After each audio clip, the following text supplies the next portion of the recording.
I asked for a demonstration, and I have here in front of me that this is not the real thing. It's a plastic, but this is, in our police department, we use the Sig Sauer. Others use the Glock, but it looks something like this, and it feels like this. This is, as I say, is a plastic weapon. This, they don't even make tasers any longer black. This is a taser.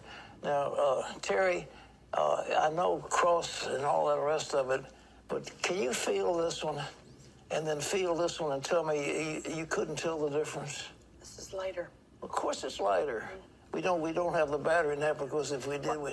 Also, I'm going to say, you know, I think a lot of people are thinking, like I was, that both the gun and the taser would be put on your dominant side, but it's not that way. Yeah, but they have to cross where they have them on different... So you actually have to reach across yourself to you get feel the difference. I mean, it's definitely there's just no discernible comparison. As I say, they're not making tasers in this yellow color anymore. They're making in black. They're making them yellow.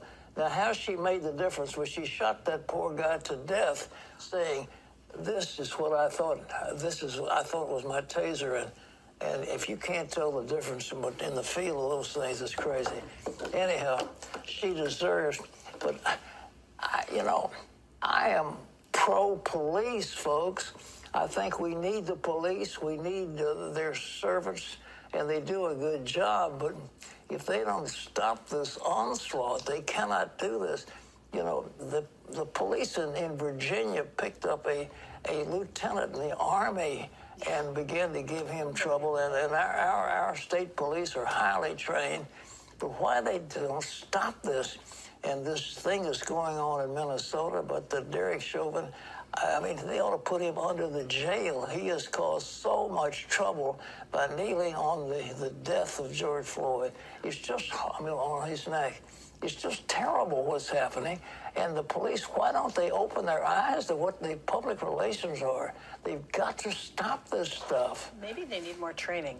Consistent training. I don't mean training. The problem is things, but you've got to pay them more. We don't have the finest in the police department. They're low-paid people, Terry. They don't get adequate. It's not a question of training. It's a question of hiring a more superior workforce, and we aren't doing it. But we need police. We need them, and we need to honor them, and I'm all for it. But at the same time, we cannot have a bunch of clowns running around who are underpaid and who really are not the best and brightest. We've got to have the best in there. Ephraim?